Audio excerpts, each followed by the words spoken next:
E nesse episódio, se vocês forem ver na thumb, tem uma referência ao Pizza Day. E não é hoje a data, né? Hoje é dia 18 e o Pizza Day no dia 22 de maio. É uma comemoração desde lá de maio de 2010, que foi quando um programador ele trocou $10 mil por 2 pizzas. 10 mil BTC. Aliás, 10 mil bitcoins por 2 pizzas, bem lembrado. Eu não sei quanto que daria hoje 10 mil bitcoins, mas compraria um bi meio? Um bi meio de reais. Um bi meio de reais. Compraria todas as pizzas do mundo e sobraria do mundo não, porque a Domino's vale mais do que isso. Só a Domino's, mas do Brasil acho que compra todas. Não tava falando da pizzaria, eu tava falando das pizzas. Das pizzas? É, diferente. Então, com bi mente resolve a fome no mundo, é isso? Acho o pessoal que sim. tava errado sobre Elon Musk, é bem menos? Por um dia, né? É um Pizza Day mundial. Até porque vai sentir logo a fome depois, porque o pico de carro é foda, né? É complicado. Mas isso é bem interessante, porque em 2010, então 10 mil bitcoins compraram 2 pizzas. Foi o Laszlo Haniex, assim que fala o nome dele? Laszlo Haniex, ele fez essa troca. Inclusive vai chegar pizza aqui durante o programa para que a gente possa comemorar simbolicamente. Não chegamos no dia 22 ainda, mas esse importante feito. E naquela época o Bitcoin era muito menos do que é hoje. Agora o Bitcoin está morrendo e está na casa dos 145 mil reais, né? Como é que vocês encaram mais essa morte do Bitcoin? Eu sofro um pouco. Deixa eu começar, já que eu acho que eu vivi mortes do Bitcoin mais vezes que vocês, né? Talvez até mais que o Felipe.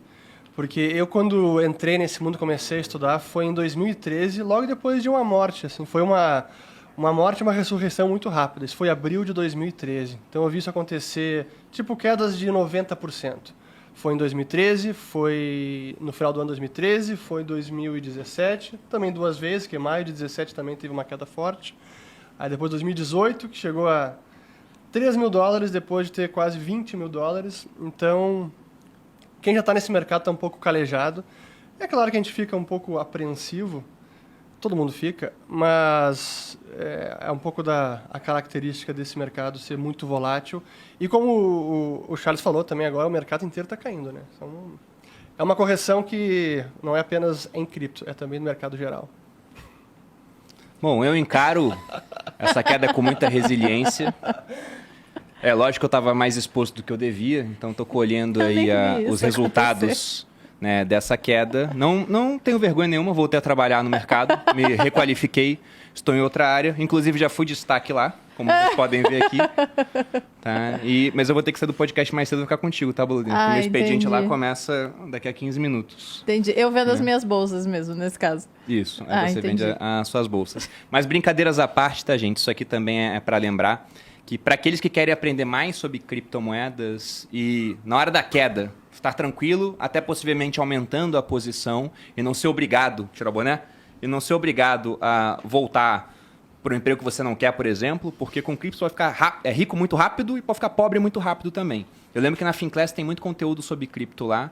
Na verdade, tirando o Felipe, que já está convidado para gravar para a Finclass, todos os convidados aqui, né? E a Malu também, no caso. Eu também não tô... Mas tem conteúdo lá. Então, o Urso já gravou falando mesmo. sobre macroeconomia, falando também sobre o livro dele, Bitcoin, a moeda na era digital. Charles também gravou sobre um livro, que era O Homem Mais Rico da Babilônia. Isso. Gravou aulas na prática. Eu também gravei. E tem conteúdo cripto específico feito pelo Felipe Persigo, que já veio aqui no nosso podcast. E também tem conteúdo feito pelo CTO da Hashdex. Então, tem bastante parte cripto lá dentro da Finclass. Para quem quiser assinar, nós preparamos um cupom com R$120 de desconto. Ele é limitado apenas para 150 pessoas. O cupom é os sócios, né? OS Pizza Day. Então vai estar aqui no chat também, para quem tiver alguma dúvida, apenas 150 vagas. Mas e você, Charles, como é que encara essa queda? O Persigo está nos assistindo aqui, tá? Persigo, um abração, investidor da depressão também, que é um perfil engraçado, também está assistindo. E cai bem no momento, né? Investidor da depressão. Todo mundo lá na grelha do McDonald's, fritando hambúrguer de picanha sem picanha. Cara, eu concordo com o que o Urs falou do tempo, e eu percebo que eu estava lá em maio de 2017. Foi exatamente quando eu entrei. Até conto sempre essa história, postei hoje. E 2 meses depois o Bitcoin despencou, caiu pela metade. E a sensação que eu tenho, conversando com todo mundo que está há muito tempo nesse mercado, é que na primeira queda você sente muito, você fala, putz, sou o otário que estou pagando para alguém sair, você se questiona. Porque normalmente quem entra no Bitcoin estudando fundamento, olha e fala, cara, isso aqui é um negócio sério, é bacana, vai subir, pode substituir algumas moedas e tal. Só que na primeira queda, é natural a pessoa se questionar. Cara, você vai olhar ali, caiu pela metade, caiu 60%, caiu 70%. Então, na primeira queda, se sente muito. Na segunda, você já se questiona um pouco. Depois de um tempo, a gente está batendo aí, se não me engano, 449 mortes do Bitcoin. Eu fui olhar hoje para atualizar. Talvez tenha morrido de novo enquanto está aqui. Mas aí vai passando o tempo, cara, você olha isso. Por exemplo, nos últimos 3 anos, quantas vezes a China já proibiu alguma coisa de Bitcoin? Cara, sei lá, 20, 30 vezes. Acho que foram umas 10, pelo menos. Cara, eu lembro de mineração de Bitcoin. China proibiu, aí caiu. China proibiu, caiu. China proibiu. Aí teve um dia que eu escutei e falei, cara, mas como é que ainda tem mineração na China se ela já proibiu 14 vezes, 15 vezes? Então, com o tempo, você vai ficando um pouquinho mais resiliente para quem investe em Bitcoin e Ether um pouquinho também. Quando a gente fala de altcoins é diferente. Por quê? Porque o cara que comprou Bitcoin nos últimos 2, 3 anos, ele, para trás, né, ele não perdeu nada de dinheiro. Porque subiu, caiu, subiu, caiu. Agora, quem entrou numa altcoin errada, uma ICX da vida em 2018, ele pode ter perdido 80% do patrimônio e provavelmente não vai voltar nunca mais, que é o caso da Luna hoje em dia. A Luna é uma altcoin, então. A Luna é uma altcoin. É tudo que não é o Bitcoin é altcoin. Tá. E aí acontece esse problema. Muitas pessoas podem estar nos assistindo falando, cara, mas eu não gosto de cripto, que eu perdi 90% do meu patrimônio. Mas perdeu em quê, cara? Em qual cripto, né? São 20 mil projetos. Então, acho que a grande discussão aqui é falar sobre cripto, mas também diferenciar o que tem uso do que não tem uso, né? O que é scam, o que não é.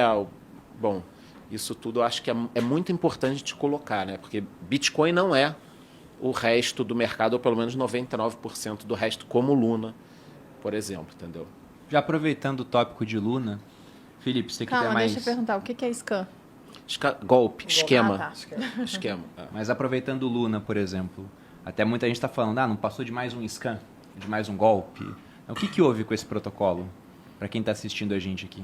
Scam ou não, cabe à interpretação do ouvinte, né? Acho que tem gente que vai dizer que foi um golpe e tem gente que vai dizer que foi um projeto que deu errado. Mas, basicamente, a versão resumida da história, como você bem falou, é que uma das 10 principais moedas do mercado foi a zero, em coisa de um mês, fazendo evaporar 40 bilhões de dólares. E aí os detalhes da história é que se tratava de um sistema que tinha uma moeda estável, uma stablecoin, mas que na verdade não tinha nenhum lastro. Então era para ser uma moeda que valia sempre $1, mas na hora que as pessoas correram para resgatar esse $1 que estava por detrás da moeda, não havia reservas para todo mundo. E aí rolou uma espiral da morte, uma crise de liquidez, o Bitcoin estava despencando e no meio de tudo isso acabou sendo mais um projeto que morreu dentre tantos que morrem em cripto. Então a versão resumida da história é essa. Mas esse morreu mesmo, né? Assim, até eu tuitei, né? Do pó vieste ao pó voltarás, porque esse virou pó. Morreu e não passa bem. Essa era uma crítica que eu tinha da Luna, depois que eu passei a analisar, até eu já fiz esse meia-culpa no meu canal também, porque são tantos projetos que vão surgindo, e eu hoje em dia que não estou apenas no mercado cripto, é difícil você se manter atualizado.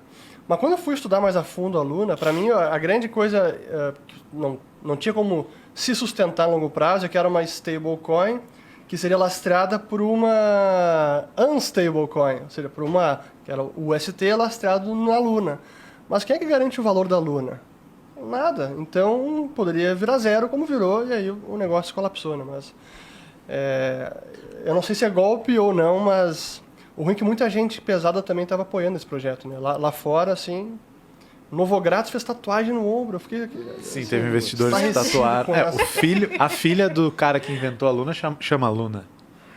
Um bebezinho recém-nascido. Então. Mas não é um nome tão ruim. Não, É só esquecer desse episódio. Faz alguma coisa, muda pode fazer tatuagem. referência. Quanto tempo tinha esse protocolo de vida? Tinha uns 3 anos já. Ele foi pelo que eu pesquisei, ele foi idealizado em 2018 e começou a rodar em 2019. Então, 3 anos. É que era a galera em cripto chama de Layer 1. Então era uma blockchain de primeira camada. Era uma rede que se prestaria a suportar qualquer tipo de aplicação. Só que a aplicação mais popular, que eles embandeiraram e fizeram de tudo para ser adotada, era essa tal dessa stablecoin. E existem no mercado outras stablecoins, que são moedas que em tese valem sempre $1, que são lastreadas por colateral, por garantias voláteis. Por exemplo, a DAI, que é uma das maiores stablecoins. Só que são colaterais, são lastros que são exógenos ao protocolo, são outro token. No caso da Luna, a mesma entidade tinha criado a stablecoin e o token pela qual ela seria resgatável. Então era um pouco autorreferencial, né? E foi aí que a confiança se quebrou. Fazendo uma analogia, daria para falar assim, é como se o governo aqui no Brasil, que tem o real, falasse, vamos criar o real dólar, que vai ser uma stablecoin onde $1 vale $1. Só que o laço do real dólar é os nossos reais. Aí se o real cai muito, vai perder o laço, mas você pode criar mais reais. Só que eles não são governo. Foi mais ou menos isso? Só que a diferença é que o real tem uma demanda mínima porque ela é a moeda de curso legal. Então, no é obrigado. Em última instância, você é obrigado a usá-lo para pagar impostos. No caso da Luna, não tem essa demanda mínima que é garantida pelo curso legal. Então, ela pode valer zero, como acabou valendo. Né? Foi interessante que a gente viu, foi uma hiperinflação e muito rápida em uma semana. Porque ao mesmo tempo que colapsava a demanda pela Luna, eles começaram a imprimir Luna para tentar sustentar a paridade do ST, e foi subindo de 300 milhões, e aí em poucas horas para bilhões, e chegou a trilhões. Hoje tem trilhões. Estou olhando aqui, são 6,9 trilhões. E era 300 milhões antes? Milhões, é. Então você viu, né? Foi a hiperinflação, o colapso da demanda e a hiperinflação da moeda. E vende BTC, né? 80 mil BTCs. 80 mil vendendo BTCs, BTC. Então eles também foram responsáveis provavelmente por um dump momentâneo. Sim, isso é verdade. No dia que eles começaram... Que eles também fizeram uma entidade chamada Luna Guard Reserve. Luna Foundation Guard. Luna Foundation Guard, que seria o banco central deles, gestor das reservas para garantir a paridade. Parênteses, cuja sigla LFG significa Let's Fucking Go, né? São espirituosos, pelo menos. Muito. E aí eles começaram a diversificar as reservas e sair do Luna e comprar também BTC. Até que foi uma jogada correta, mas não o suficiente para manter os 18 bilhões de UST que tinham já emitido. Eles tiveram 2 milhões em BTC para 18 bilhões de dólares emitidos. E aí naquele dia que começou a cair, eles torraram as reservas em BTC, ajudou a cair o preço do BTC. BTC Bitcoin. Bitcoin. Mas não foi suficiente para manter a Luna. Um negócio interessante que estão... Bom, primeiro estão me zoando aqui que Luna tá igual o meu cabelo que tá caindo. Eu acho isso vacilo. Tem muito cabelo na sua cabeça para falar que a Luna colapsou. E só um ponto aqui. Eu não vejo nenhum problema no investidor ter altcoins, tá? Que fique claro aqui, né? O problema é a proporção que a pessoa costuma ter numa altcoin dessa que tem um potencial ilimitado, segundo a visão dela. É tipo um pessoal que chega, entra e fala, esse cachorrinho aqui, era Dogecoin? Doge, isso. Vou botar todo o meu dinheiro nisso. Aí depois a Shiba, e depois a Luna. Então o problema é o seguinte, se o cara tá assistindo a gente aqui, ele tinha 80% do dinheiro de cripto em BTC e o resto em Luna, cara, colapsou, ele perdeu 20%, provavelmente ao longo do tempo a valorização do Bitcoin vai compensar isso. Então ele estava diversificado. O problema é o risco da ruína, né? O cara que tinha 100 mil reais investidos em fundos imobiliários, ações em tudo, aí olhou que pagava 20% ao ano, que pagava, e botou todo o dinheiro dele nisso. Esse é o problema. Então não é investir, o problema é a proporção que você investe. Eu acho que esse é o grande problema. Só para deixar mais clara essa questão da Luna, eu fui olhar agora o valor e ela vale 0,000, aí vem um 7 alguma coisa. Então morreu, mas tá lá ainda, né? Isso é um bom adendo, na verdade, porque ela foi a praticamente zero, chegou a valer 5 milhões de dólares o market cap. Eles fizeram um plano, uma proposta de reviver o negócio, copiar a rede e fazer uma moeda nova, que eles chamam de Terra 2. E pelo que eu entendi, o mero plano e a especulação em torno disso fez com que o market cap fosse de 5 milhões para mais de 1 bi já. Pelo menos quando eu saí de casa estava mais de 1 bi. Sim. Então tá respirando por aparelho, digamos assim. Tá respirando por aparelho. E eu fui olhar esse stablecoin, que é a UST, que deveria valer $1, hoje vale 11 centavos de dólar. Então ainda tem o mínimo de esperança de que aquilo sobreviva, vamos colocar assim. Tem um pouco de fé nisso. Não, se eu tenho esperança... Não, o mercado. Né? O mercado tem um pouco de esperança, não tá zero. Porque isso até é uma coisa que a gente comenta, eu já falo com o Felipe há bastante tempo. Na verdade, nenhuma cripto morre. Ela fica valendo lá quase nada, meio moribunda, mas desaparecer por completo, é difícil desaparecer mesmo, né? Sempre tem alguém que acaba... fica lá largada, né? Fica largada e fica alguns entusiastas rodando o blockchain dela e fazendo ela funcionar, mesmo não valendo quase nada. Mas certamente é uma sombra do que foi no passado. É porque vira um ativo agora totalmente especulativo. Porque se sai de 0,000 alguma coisa para 1 centavo, o cara tem uma multiplicação gigantesca muitas vezes. E tem acontecido isso. Quando ela chegou a 0,0001, aí levou 0,002, 100% de ganho. Eu comprei na noite. Na noite depois da derrocada já tinha subido um pouco. Aí eu comprei, na manhã seguinte já tinha multiplicado por 3, eu tirei o capital inicial e fiquei lá, acho que tem 5 milhões e poucas lunas. De dólares. Não. Não, eu esperei ele terminar, ele dá o desfecho. Não, 5 milhões de lunas. Você é milionário em Luna, então. Em Luna. É quase ser milionário em Bolívar soberano, vamos colocar assim. Só que com uma chance de subir, eu acho que maior que o Bolívar. Cara, deixa lá. Já tirei o meu capital investido, então tudo bem. E teve um post que você fez, Felipe, no Twitter, que eu achei muito interessante. Porque quando começou a cair, tem aquela mentalidade do pessoal de caiu, comprou, né? Não, caiu é oportunidade, o protocolo é bacana. E já caiu 90%. Mas depois caiu 90%, caiu mais 90%, depois caiu mais 90%. E o pessoal até não entende isso. Como é que pode cair 90% e depois cair mais 90%? Tem como explicar aquele teu post? A galera pensa que só falta mais 10, né? E esse é um meme que se brinca muito em cripto. Mas o fato é que quando você tem uma moeda que caiu 99%, ela caiu 90%, depois caiu mais 90%, depois caiu mais 90%. E foi o que aconteceu com a Luna. Ela foi de 100 para 10, de 10 para 1, de 1 para 10 centavos, né? E agora tá menos ainda, então... Tá menos de 1 centavo. E matematicamente pode cair pode 90% continuar, infinitas pode vezes. cair infinitamente. E mesmo assim, com o mecanismo hiperinflacionário dela, pode valer um market cap absurdo, né? É curioso que tu falou que, na analogia do Bruno ali com o real, ao contrário do real, Luna não tem uma demanda intrínseca, né? Um suporte, uma garantida, que eu digo. não tem gente que precisa de Luna assim, como se precisa de real para pagar imposto. Exato. E tecnicamente tem até um argumento de que como Luna é o token da rede Terra, que os validadores precisam fazer staking desse token para ganhar as recompensas por bloco, então é tipo o token nativo da rede, enquanto a rede estivesse produzindo ia ter demanda por parte dos validadores. Mas a hiperinflação foi tão grande, veio tanto novo Luna no mercado, que até a produção de blocos e a saúde da blockchain foi comprometida, porque a segurança que eles tinham ali antes simplesmente não valia mais, porque agora tinha muito mais Luna em circulação e qualquer atacante ou adversário podia quebrar a rede em um estalar de dedos. Então, o negócio ficou completamente disfuncional. Assim. A gente viu efeitos de segunda ordem de uma maneira que a gente não tinha visto, pelo menos nos últimos anos. Assim. Mas agora, saindo desse caso particular de Luna, que foi a zero por conta de problemas do protocolo em si, de vulnerabilidades, de um ataque que foi feito também aproveitando essas vulnerabilidades, alguém ganhou muito dinheiro com essa queda, e indo para o mercado no geral. Porque essa tinha motivos para cair. Foi um ataque muito bem orquestrado, ela veio a valer zero. Mas várias outras estão caindo muito. O que está acontecendo no mundo cripto agora que não estava acontecendo, por exemplo, há um ano? O que mudou na narrativa? Eu gostei do silêncio. Do nada. Começa então, eu vou quebrar o silêncio. A primeira explicação é algo macro, porque o mercado o Bitcoin e as demais criptos, eles têm tido uma correlação muito positiva com o mercado em geral, especialmente ativos de risco, como empresas de tecnologia. Nos últimos 12 a 18 meses, a correlação tem quase ficado em 1. Então, cai a Nasdaq, cai o Bitcoin, sobe o Nasdaq, sobe o Bitcoin. Então, o Bitcoin, nesse momento, está dentro daquela caixinha de ativo de risco, por mais que não seja uma ação, que não tenha rendimento, como grande parte das outras criptos também, está sendo considerado assim pelo mercado em geral.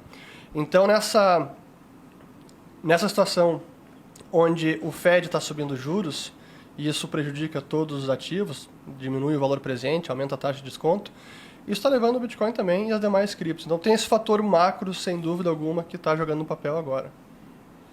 E uma coisa até interessante sobre isso, né? Porque o Bitcoin, durante muito tempo, ele sempre enfrentou aquela objeção de que, olha, isso aqui não é um ativo, porque não paga juros, não gera fluxo de caixa, e de fato, não faz nenhum dos dois.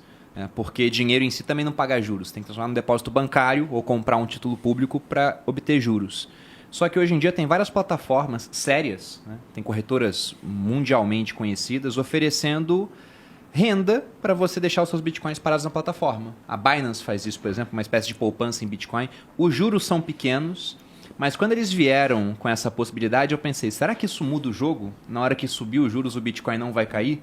Será que vai ser diferente? E parece que não foi no final das contas, né? Mesmo com uma remuneração, o pessoal acabou vendendo Bitcoin. Mas eu fico na dúvida sobre quem está vendendo.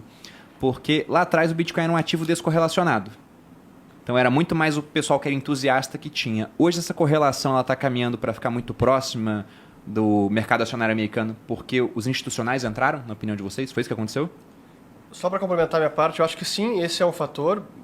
Os ativos, os criptoativos estão muito mais inseridos no mercado tradicional, já fazem parte dos portfólios em geral.